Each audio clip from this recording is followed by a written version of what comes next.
While we wait for the rest, anybody, any questions, any comments? Yes, I still have a question. Thank you.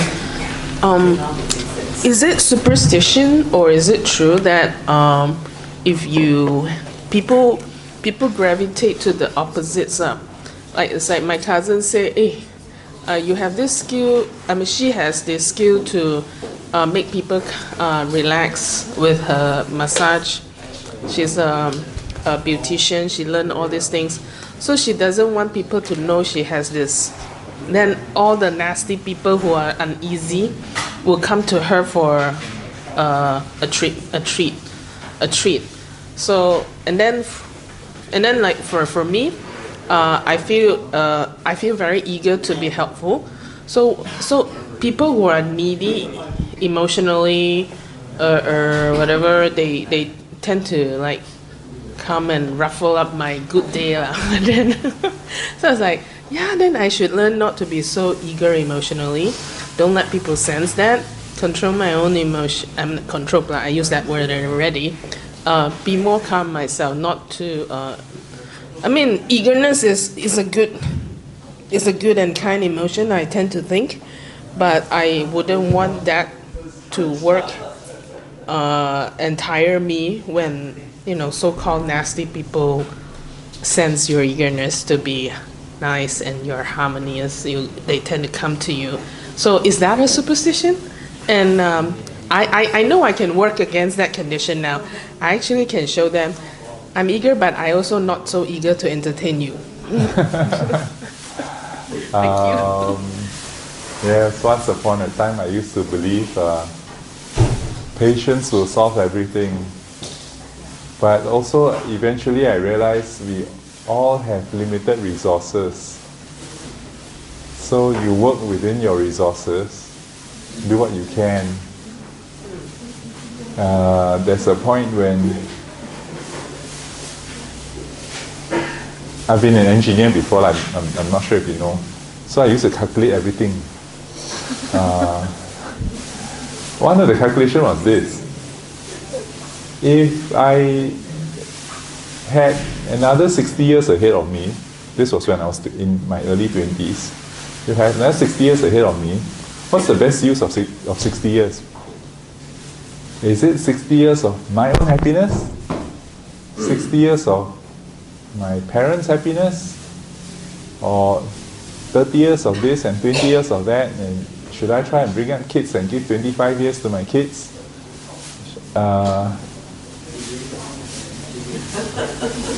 I calculated all that, yeah. It's just...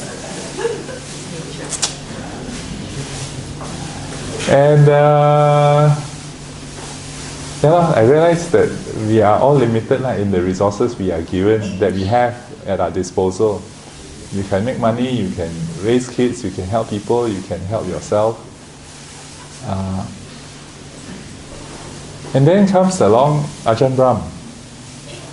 And Ajahn Brahm, of course, always gets asked the question, you're Theravada, they're all Mahayana, they want to save the whole world before they become Arahant and leave the world. How come you're so selfish? You heard that? Have you heard that before? No? It's very often. We Theravada monks always at the pointy end of that question. And Ajahn Brahm's question has always been this. Answer has always been the same. Would you go to a doctor who's fully qualified, who knows what he's doing, or would you want to go to a trainee doctor and ask the same questions and consult? And so the answer is, in this case, you try and you have to know the answers before you give answers. You have to be able to help in order to help. You have to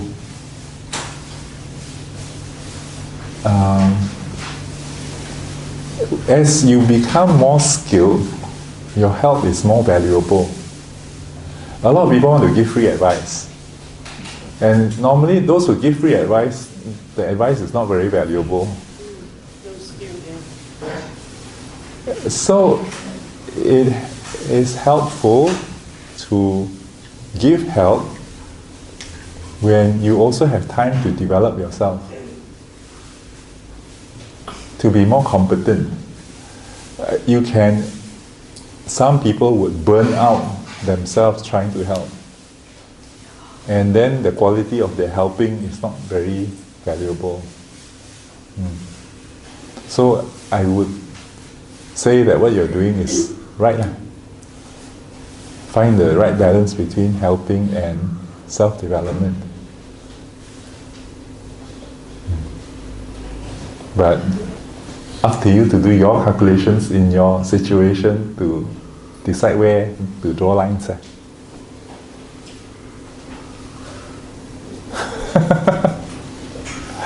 I used to calculate all sorts of different things, like should we have children, me and my wife? Give me 3 good reasons. Can you come up with 3 good reasons? I couldn't. At least not reasons that are unselfish. Anyways, okay.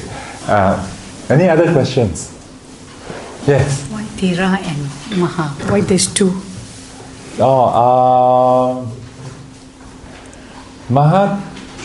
Mahayana, you mean? Yeah, Mahayana. The Buddhism, in terms of tradition, Buddhism developed out of India, as you know.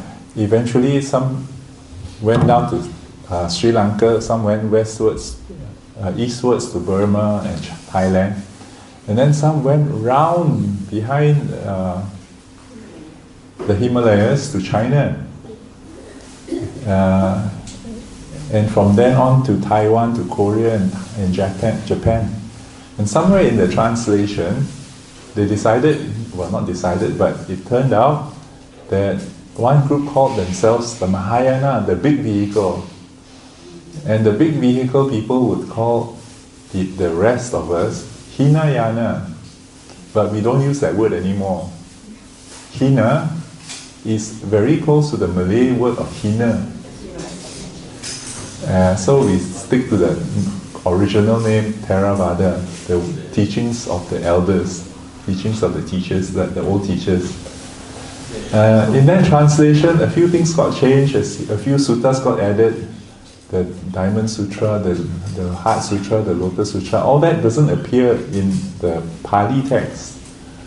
The rules about not eating in the afternoon disappeared. The rules about not eating meat appeared.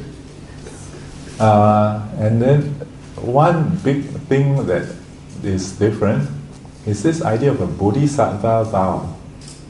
The idea that we need to save the world before we ourselves become enlightened. I think the concept there was not so much really don't get enlightened before you save the world, but the heart of trying to help the world, the heart of being kind to all beings. That was the development path. But yeah, the history came up with a different name. Yeah. Why they say Maha, Theravada and Mahayana? They have 2, one take meat and one doesn't take meat. Yeah. Is it true? I think so. Who takes meat then? Who do not take meat? The Theravada, the old school, we are told you accept whatever is given and you eat.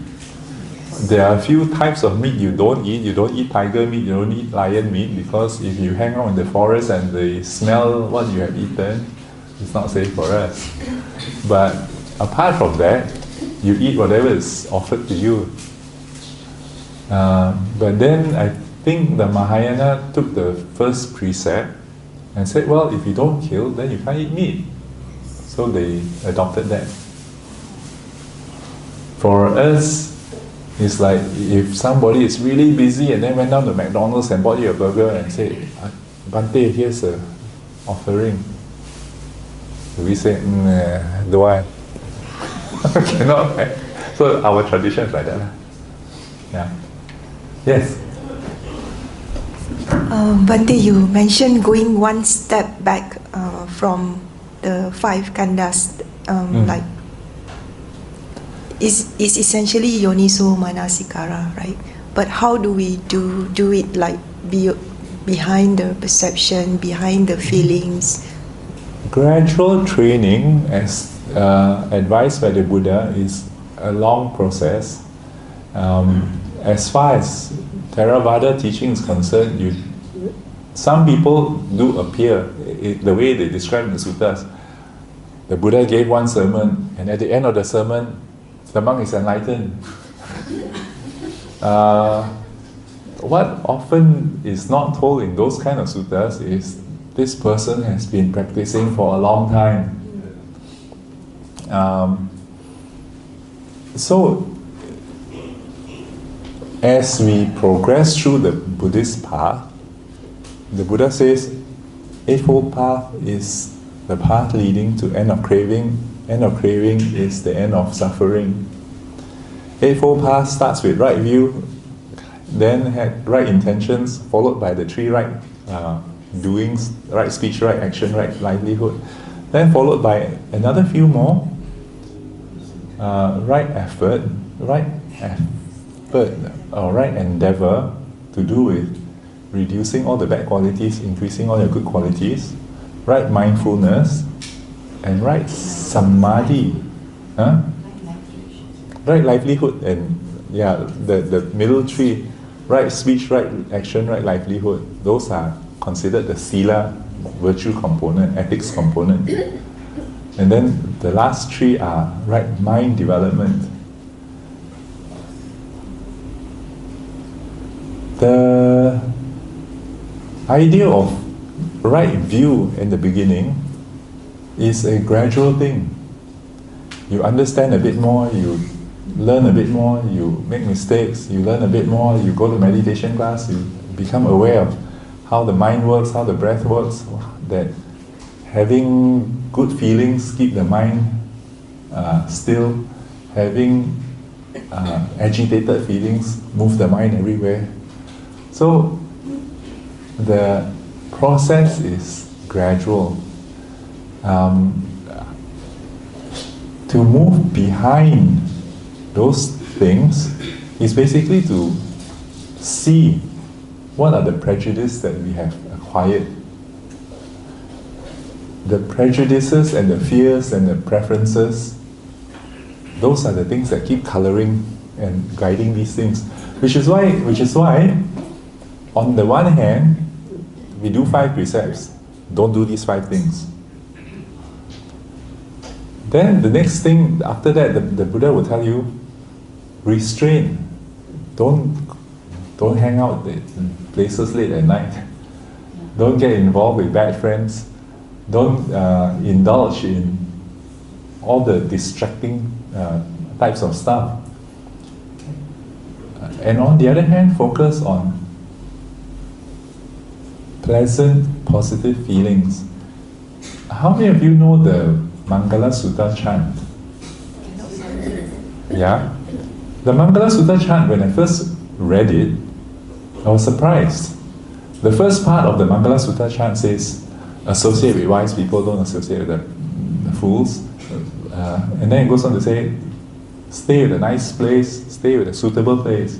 Next thing it says, develop skills, learn how to speak properly, learn to have a discipline and have a good job, kind of thing. Then it goes on to say, take care of father, take care of mother, take care of kids, take care of relatives, live generously according to the Dhamma. And then avoid evil, avoid alcohol. Next part, the next 3 verses struck me as out of place. It goes on to say, be humble, be respectful, be contented, have gratitude. And says these are the highest blessings. Doesn't that seem out of place? Then it goes on to say, patience, being able to accept good advice, is the highest blessing. The next one says, okay, frugality, tapo, and celibacy is also the highest blessing. And you wonder, hey, how come?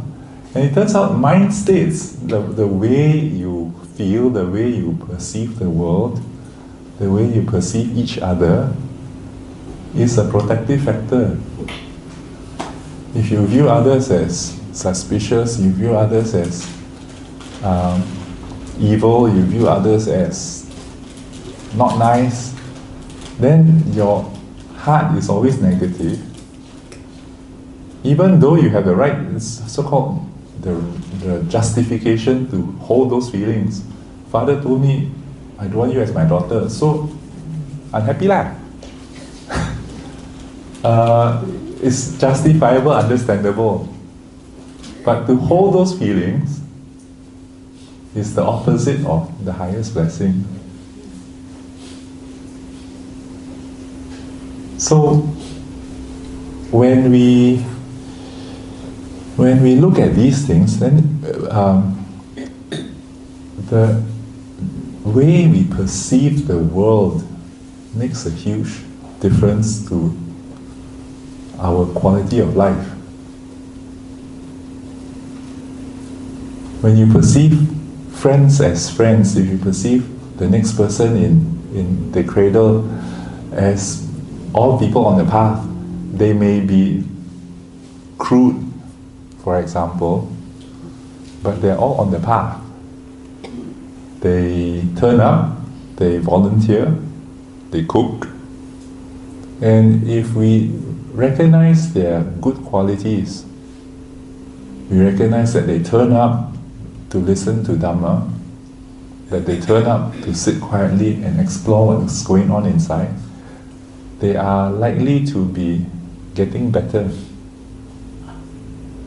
You don't think so? Okay. I just add to it. The contradictions in their behavior. They cook, but they don't want you to eat. They're like, you take too much food in your bowl. I say, this is dining time. So much food in a tray. Later you say, last minute, finish everything, cannot chew. I understand what you're saying, and I can also understand why those feelings come up. A lot of times we hold on to our side of the view because we don't know what they went through, how they were conditioned.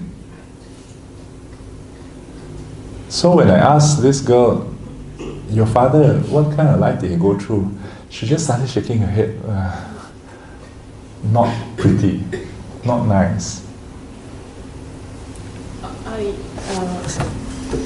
There are many 观念之间. Is Mandarin okay? Not, or Cantonese? Can you explain? 观念. Only English? Well, more difficult terms I can't understand. Okay, 观念之间. Is a view of life, like how we can think. 之间. 观念之间. Your perception of the world lah. Yeah, so some people say this is wastefulness lah, this is greedy lah. I say, well, we are currently in the meal time lah, and this is my first bowl. So I give her a correct view so that she can put it down about the bowl, a lot of food. She wants the tray to have abundance, but then the food in the tray should be in our bowls. So I let her know that. Those who have read enough suttas will know that even the Buddha had trouble convincing some people, a lot of people. Even the Buddha had trouble teaching his own monks. The Kosambi Sutta, the monks told the Buddha, hey, boss, you go back and relax. This one we settle ourselves. The Buddha says, no, can you please stop fighting? Boss, please go and we settle us. Can you believe that happens to the Buddha? By his own disciples who take up the ropes. So to think that we can teach another person who is unwilling to listen is too hopeful, I think. I'm very lucky. I have the opportunity to learn Yeah. at an earlier age. Yes. I get to ask questions and listen Yes. and to receive. Many people are a bit shy, easily intimidated, conservative. Yes. So they don't ask, Yes. they don't receive, and they even at a very much later age, they still tell you the tray should have abundance. Your bowl should have less. So I give the correct view. Yes. I The older they are, the older we become, the stronger we hold on to our views, unfortunately. It's something you observe. yeah. Thank you. Yeah, so count ourselves blessed for having had this chance to hear the Dhamma. Us as Buddhists, we also know, now I also understand, people will eventually ask this question in every retreat. So how do I convince my Christian friends how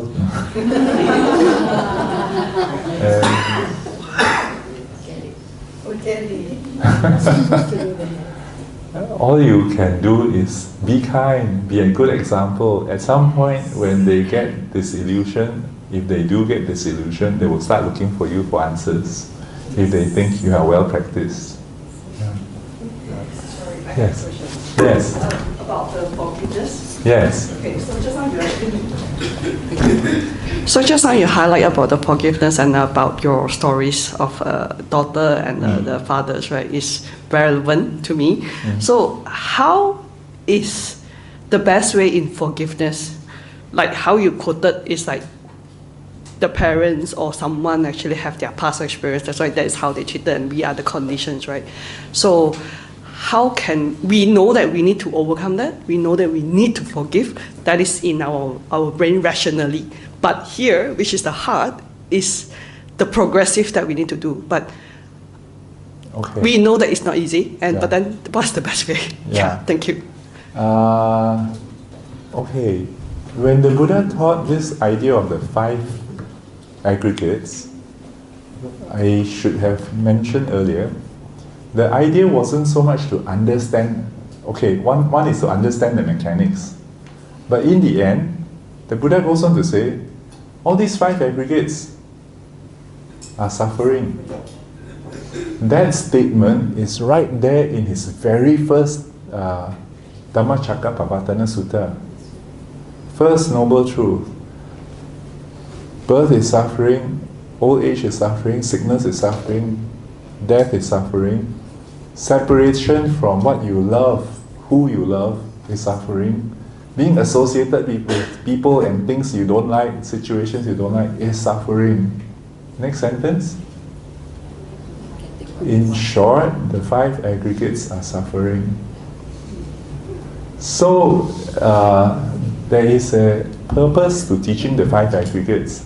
The purpose is this. Your mind your senses will pick up stuff, and you will see it as pleasant and unpleasant, because the senses actually decide, this surface is nice, this sofa is nice, the hard floor is not as pleasant as this sofa, so I want sofa rather than sit on the floor. It's automatic, it's just because you have 5 senses. And all this feeling, perception, choice, preference will come up with sankhara that push you around. Can I have a chair? I don't want to sit on the floor. Can we adjust the temperature so that it's ngam-ngam to suit me? Can we get the light level? Can we get the sound level so that I can hear without being too noisy? The moment you have senses that are functioning and you can sense it, feel it, you will have something to do. You will have a problem to solve. You have things to optimize.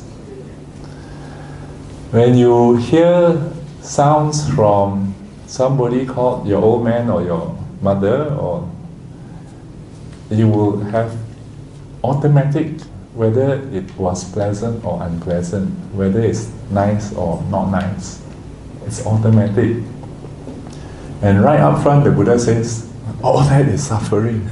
If you didn't have to deal with all that, you could be in here, breath rising, breath falling, breath rising. That is peace. Eventually, your mind stops thinking about all this stuff. Cessation is the ultimate happiness. So, here, the Buddha goes on to say, those three processes in the middle, the feeling, the perception, and the sankhara, is exactly where you build the sense of I, me, and mine. My father said this to me. My feelings are hurt. I therefore am angry with him. So the construct of all this makes it me versus him. But the truth of the matter is, he's 5 khandhas, I'm 5 khandhas. He's reacting to his inputs, I'm reacting to my inputs. His inputs are due to his conditioning, his growing up in grandfather's home, or maybe grandfather didn't care for him. I'm growing up in his home, therefore I have these inputs. And it's just all reactionary processes. And we are holding on to it and say, yeah, but I'm hurt. He said that to me. So logically,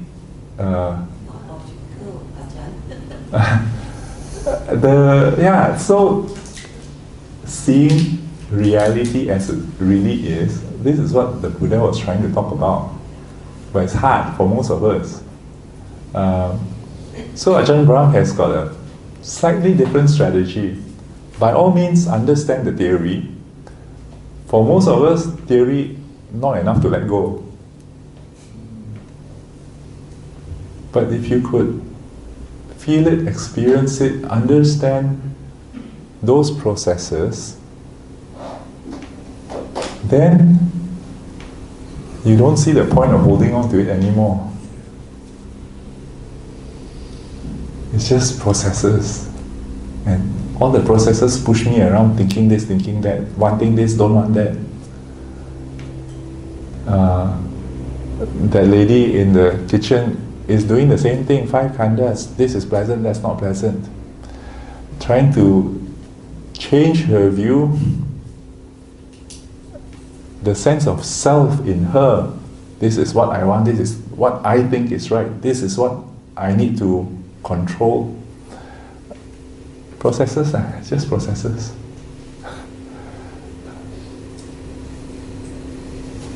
So, okay, what I want to do now, we have maybe 40 minutes to do a sit. I'd like you to try and experience these processes as processes. So, if you're ready, we close our eyes. And then same thing, start at the abdominal area. I hope you by now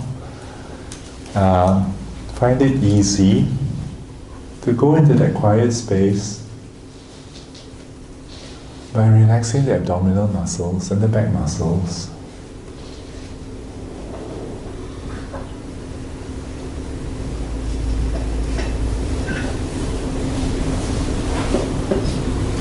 And very quickly, our old friend, our familiar friend, is right there.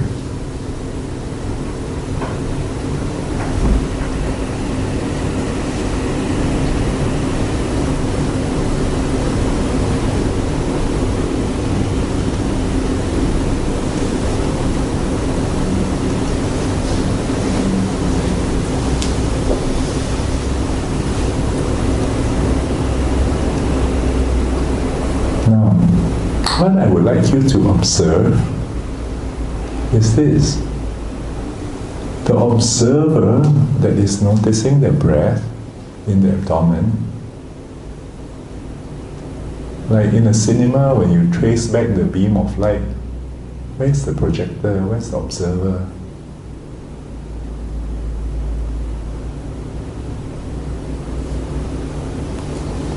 And I would think that most of us would perceive the observer as being somewhere near where our eyeballs are.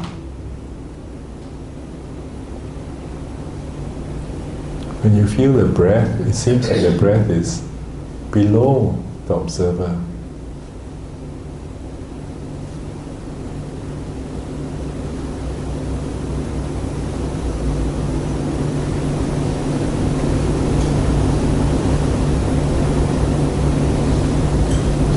It's as if the breath is one, the observer is another.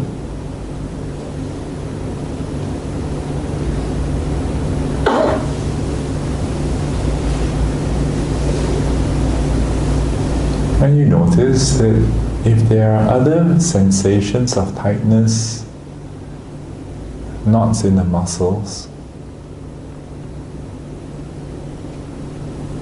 they are located in different parts of your mental space. Corresponding to the physical space.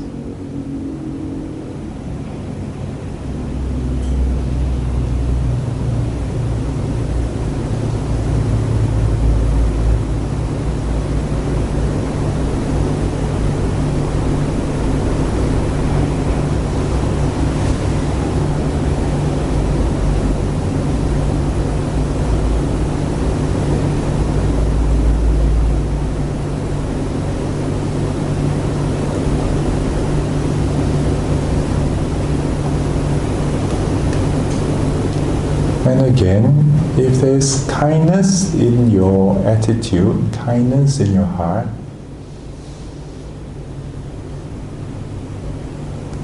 your connection with all these unpleasant feelings are stronger. It's easier to observe.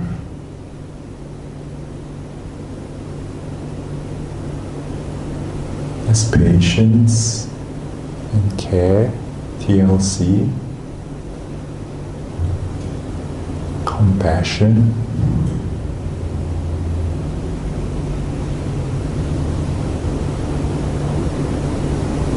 you can observe these feelings in a very relaxed manner.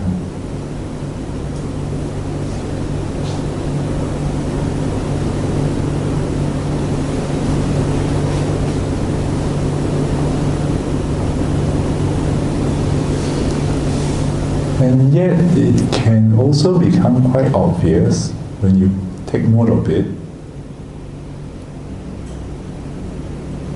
that all these processes that you observe are happening independently from your will.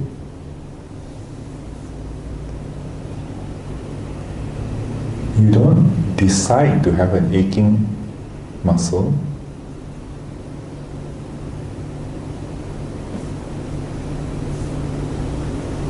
You don't decide to have a restless mind.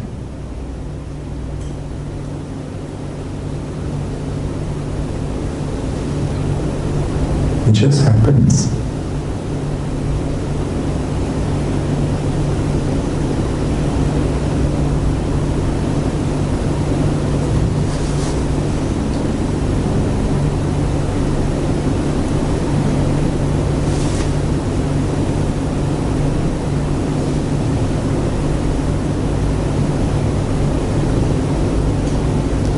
And you're actually observing the non-self nature of these processes. As well as the anicca, impermanent nature of these processes.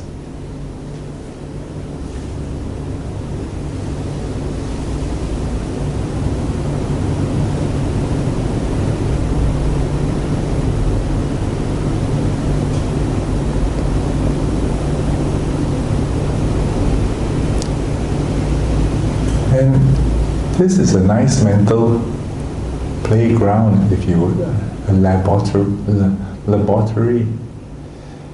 You could even say, okay, let's investigate the breathing process. What makes us inhale? Why does inhale happen?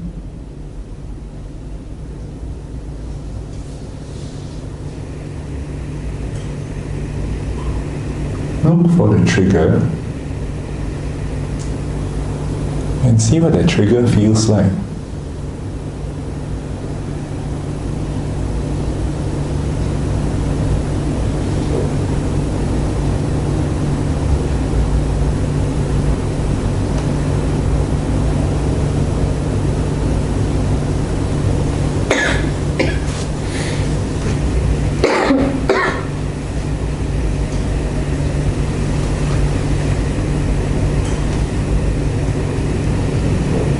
Then, after we have inhaled, why does exhale automatically happen?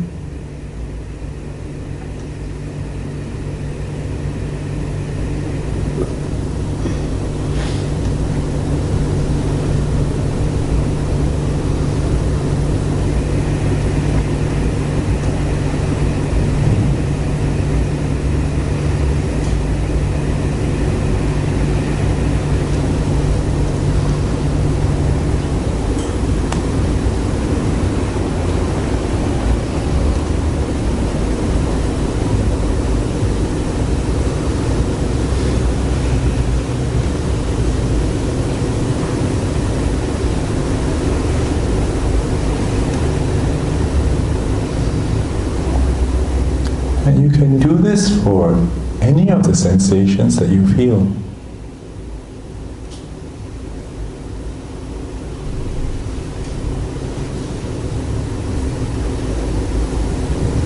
If there's a muscle that is tight,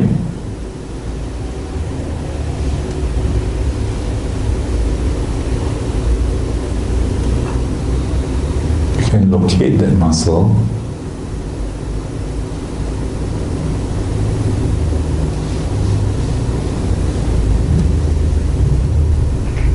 Ask that muscle, why is it holding?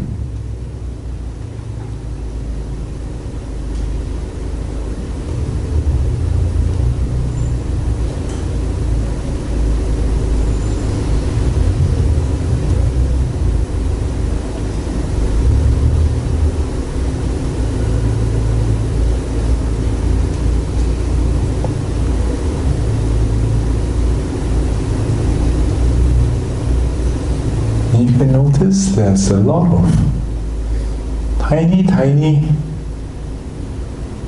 discomforts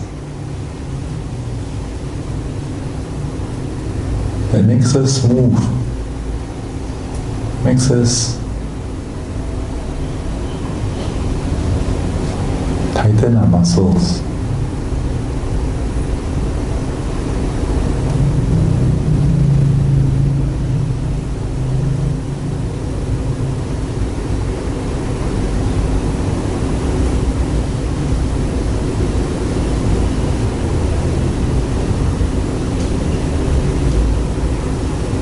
The more you can reassure yourself, reassure the mind that this place is safe and comfortable.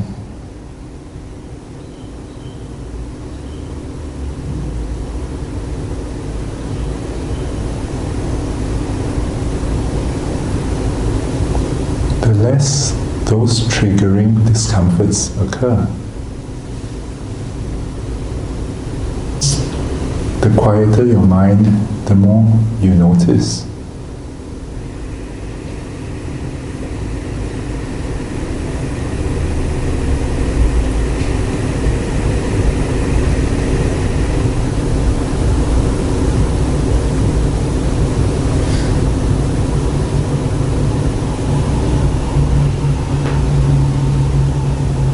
And the thing is, all these are natural processes governed by causes and conditions. There's nothing to get upset about.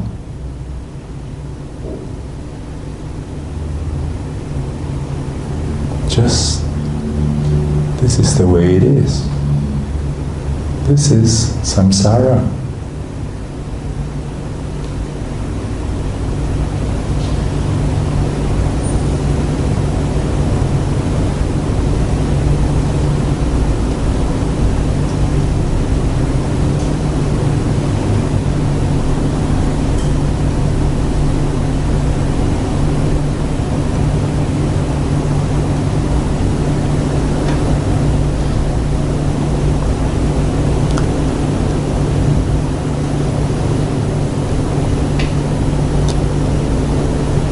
And when we believe that this body is mine, these discomforts are mine, and if you are kind towards your body and your discomforts, you would care for them, put them in a good space,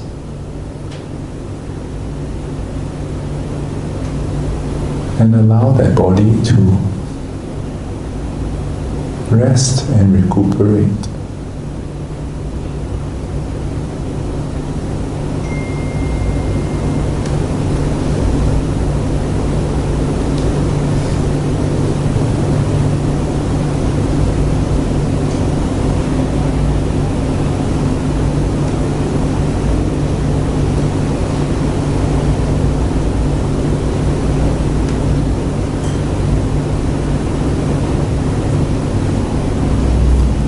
But at the same time,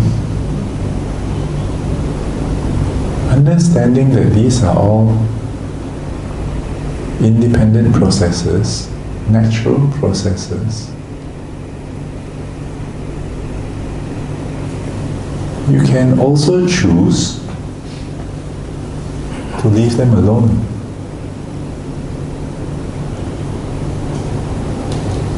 At some point in the Buddhist path, when you have seen this enough, we might say, all these are disturbances that I don't need.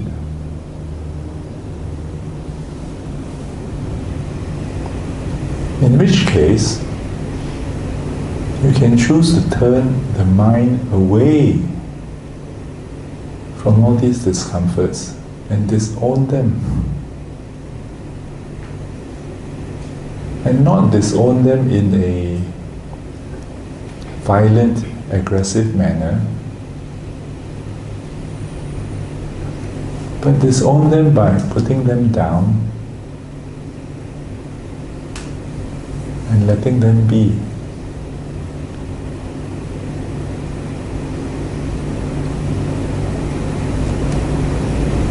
Try. Now, if the mind, the observer, wants to disconnect with all the processes, let the mind go inside the breath, the sensation of the rising and falling. Let the observer sit in the middle,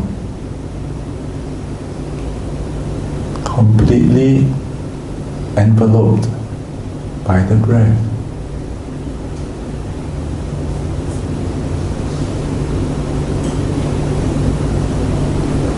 It's as if the breath is the mother holding the mind, the baby, in your arms.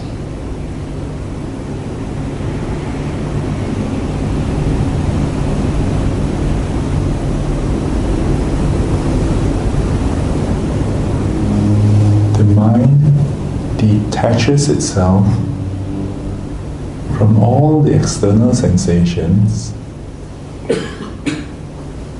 except the feeling of the breath itself.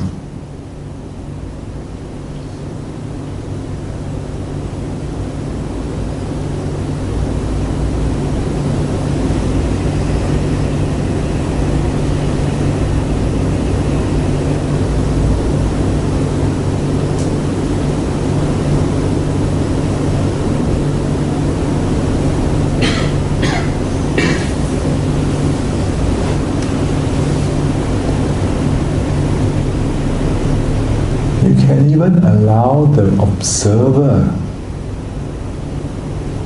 to close the eyes. No need to look around.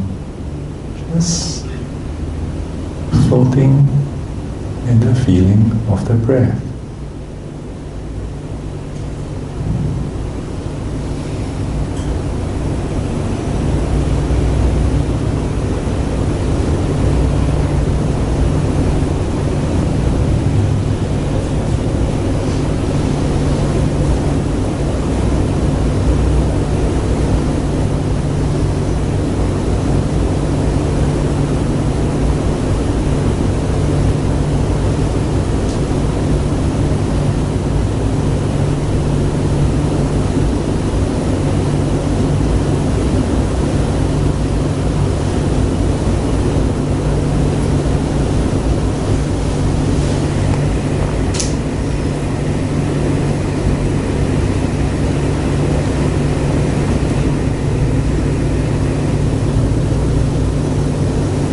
If you can, maintain the perception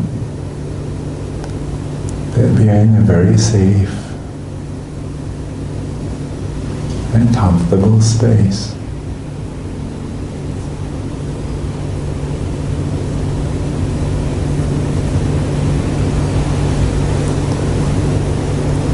All the feelings of discomforts, all the fears and anxieties, they're just natural processes happening outside of this bubble where we are.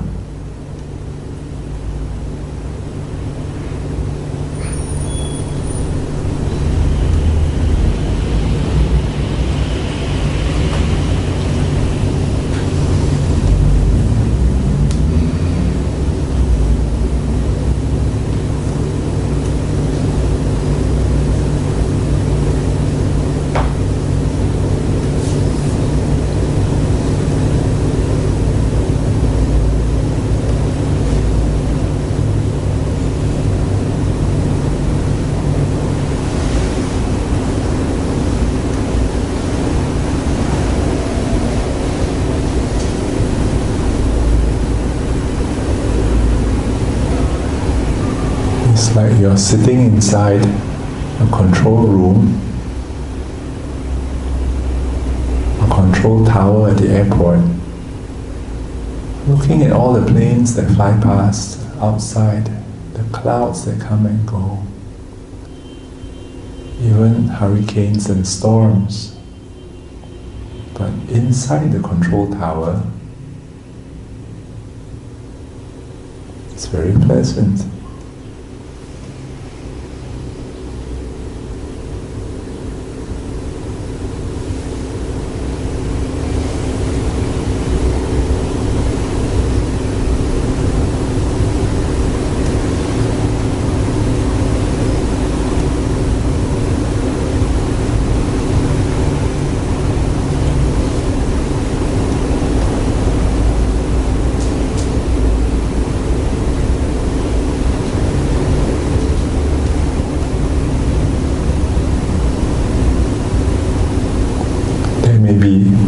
Bodily discomforts, emotional discomforts,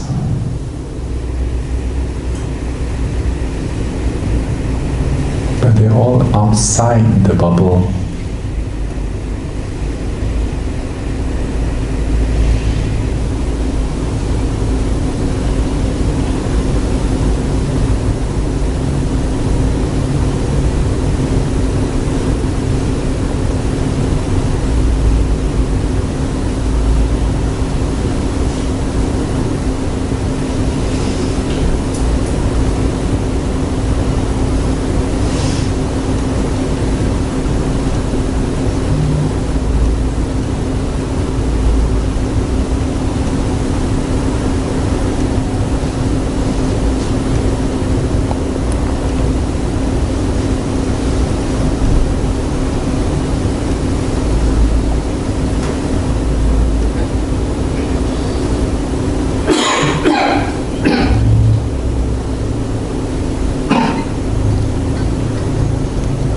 you to try the next step of detachment. All this noise from outside the bubble, you're going to try and put them down as if you're putting down two heavy suitcases, one in your right hand, one in your left hand.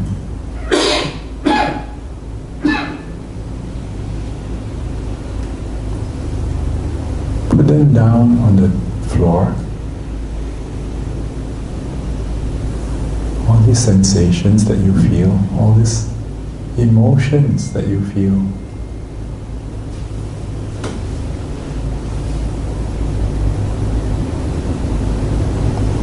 And let go of your hand, let go of the handles.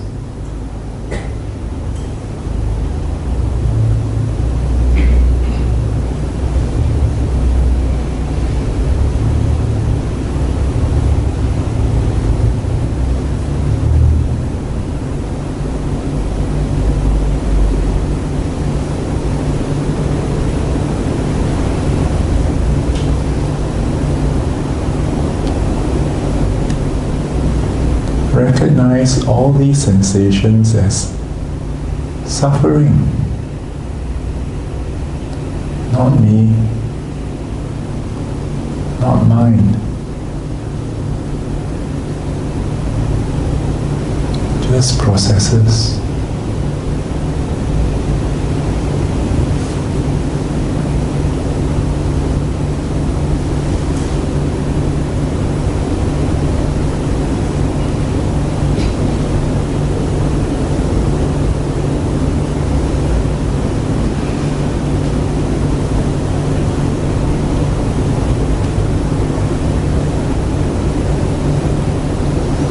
Even when the body starts injecting us with anxiety hormones, the adrenaline and stuff,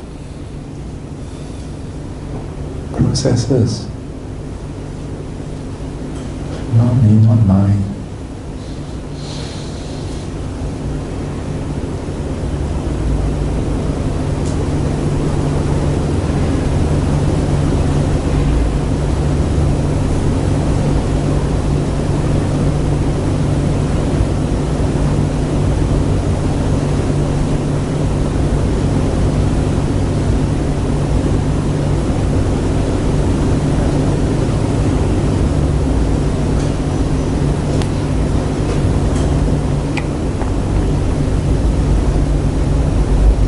And even while we say, not me, not mine,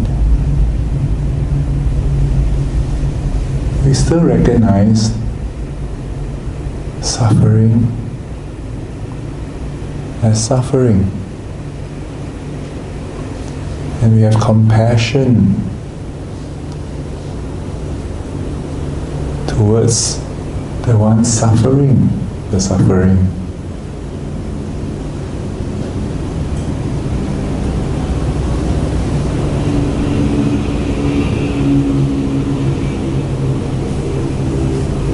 The heart of the observer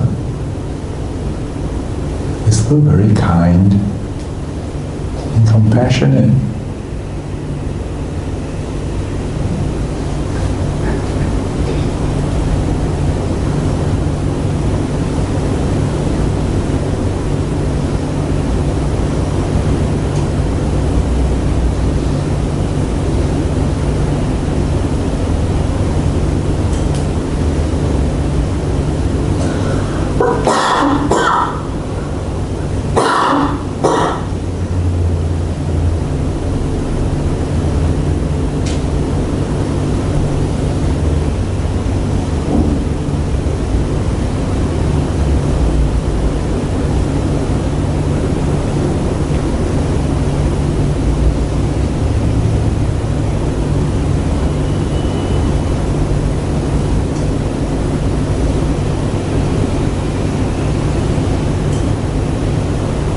Imagine now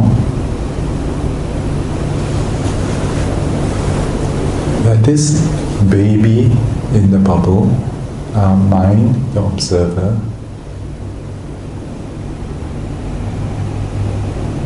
Finally has a chance to rest. As you would a baby, wrap the baby nicely in a blanket and place the baby in a nice cot or bed and not disturb it.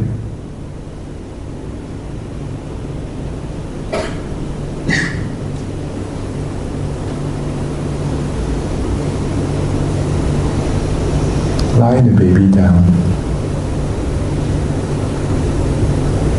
and remove your hands, the mental hands.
the idea of watching after a precious baby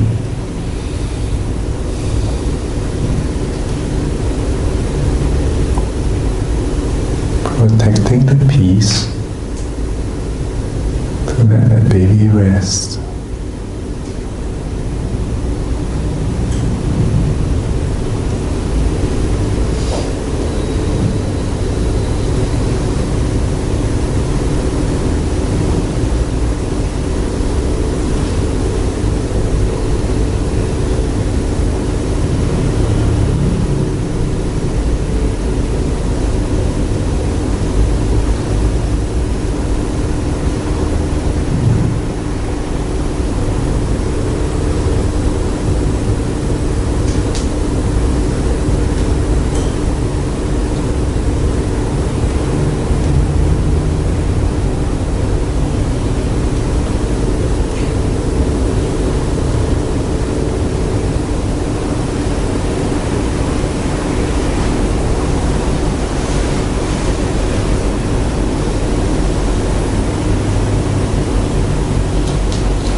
They're going to come out in a couple of minutes. Have a look around.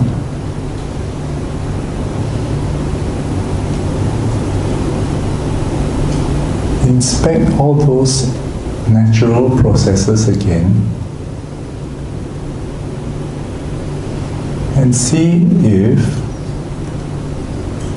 by leaving them alone, whether the level of noise is more or less or the same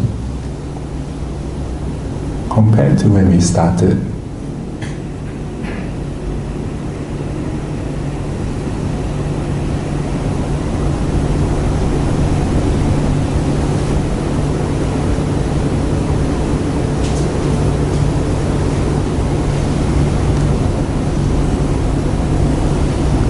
The triggers become stronger or weaker.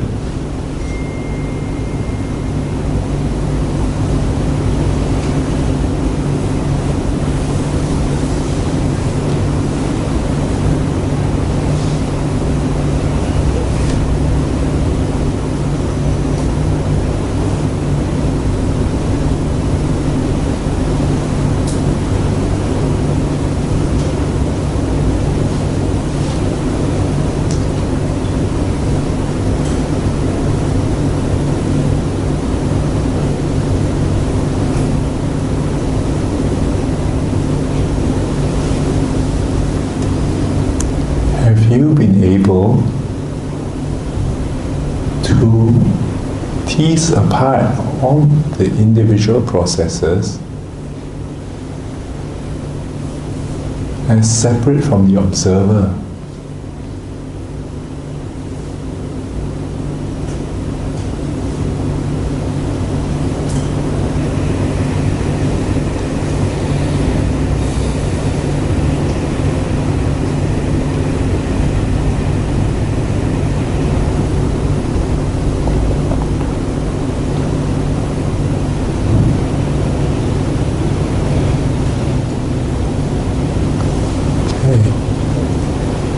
Take the next 1 minute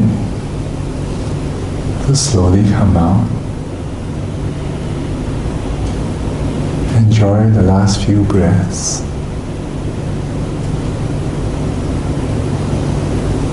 Reconnect with the body again.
Any immediate comments you want to make about the last sit?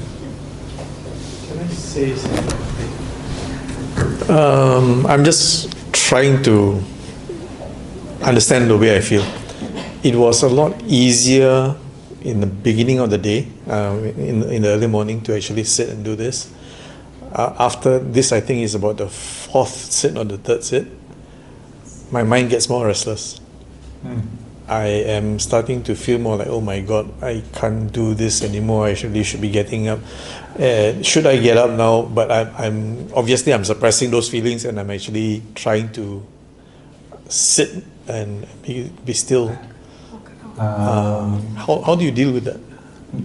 This last sit, the experiment that we did, is actually more challenging to notice the discomforts and then separate from it is actually more challenging compared to being at peace, being relaxing, so recognize that first. It was deliberately challenging as a new experience, hopefully, to be able to see processes happening separate from the observer. Hopefully, in that seeing, you can start to appreciate what the Buddha said about non-self. The pain is not mine, the pain is just the body doing what it needs to do. Even emotional feelings, even anxiety. Some of our bodies inject more stress hormones over the same triggers or no trigger. Naturally so, genetically predisposed, possibly conditioned from past lives, whatever.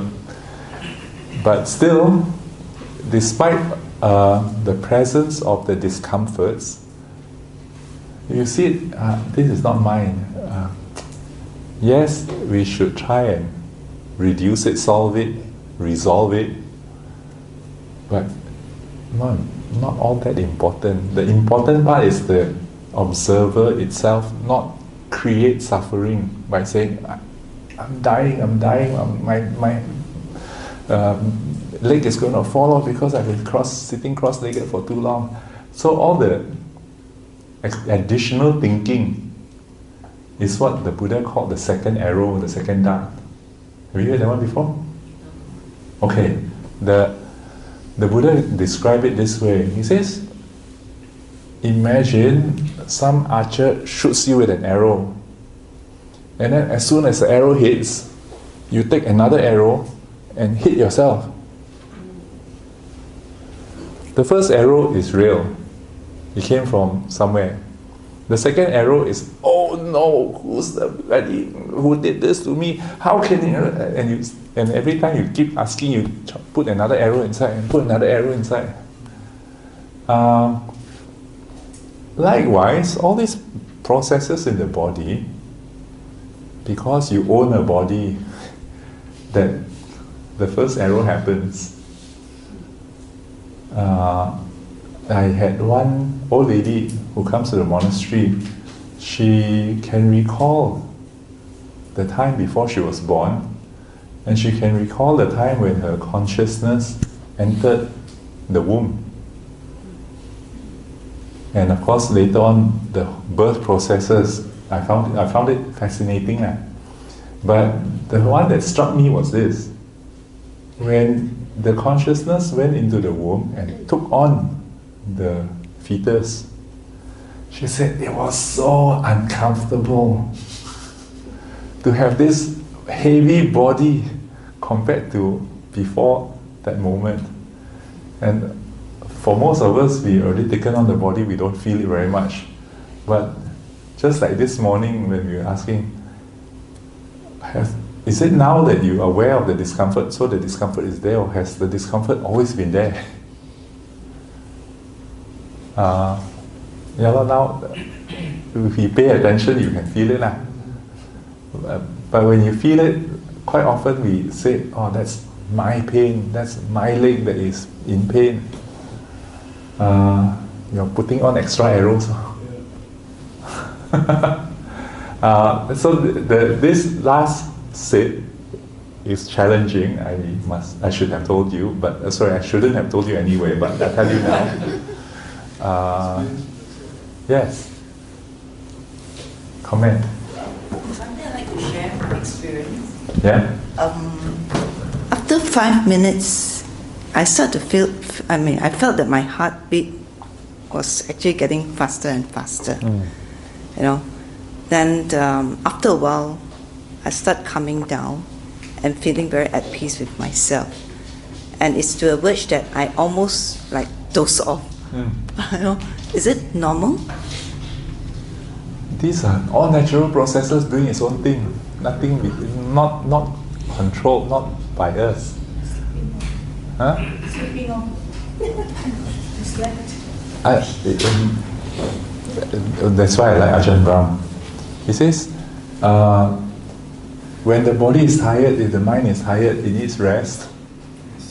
It's a natural process. When you sit around until 12:30 and you feel hungry, it's a natural process. So, nothing to feel guilty about. If you have said something nasty to somebody and you keep thinking about it and you feel guilty, it's a natural process. So, if you don't want to feel guilty, learn your right speech. Then you avoid the whole problem. Yeah. But the 5 khandas, the body, no choice, you have to carry it around until the end of life. Yeah, until Nibbana, until the end of cycles of life. Yes? So I too was quite restless as well. And I kind of missed out some of the guidance. Just wanted to clarify what or who is the baby during the meditation guidance?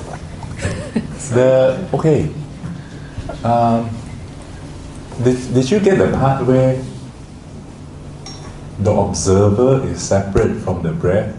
The observer is somewhere up here looking at the body. So the observer is us, right? What we consider us when we say I, this I looking at my leg or looking at my abdomen, this I up here, somewhere here, is what we call, I would call the observer, the mind, the conscious mind. Most of the time when we think my hand, the observer is here, the hand is there. Right? But there is, what I was trying to do is to be able to put that observer down, wrap it in the bubble wrap or nice soft woolen blanket and say, rest. Don't worry about the rest of the body. Let the observer, let the rest of the body go. Don't worry about it. Ajahn Brahm tells us the body knows what to do. Leave it alone. Don't try and fix it. It will fix itself if you don't interfere. Yes? So the observer observes the observer. The observer observes the observer, yes. Ajahn Brahm uses another simile, and he says it's pretty accurate. When we meditate, he says it's like a hot air balloon. You fill the basket with your picnic sandwiches and your tea and your whatever, and you jump inside, and then you start heating up the hot air balloon. Meditation, paying attention.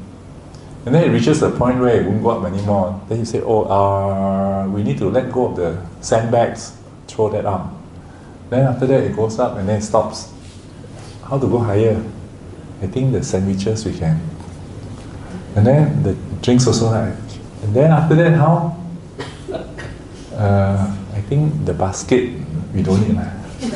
We hold the rope, chop off the basket and let go of the basket and fly.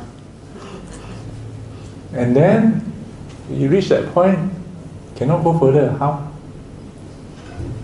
Let go of the body, let go of the self. Just let the balloon go. And that was what I was trying to get to by putting the mind down, disconnect from the body, as little as possible that you carry. And see how far it goes. Yeah.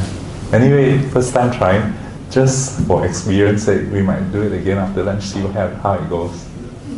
Yeah.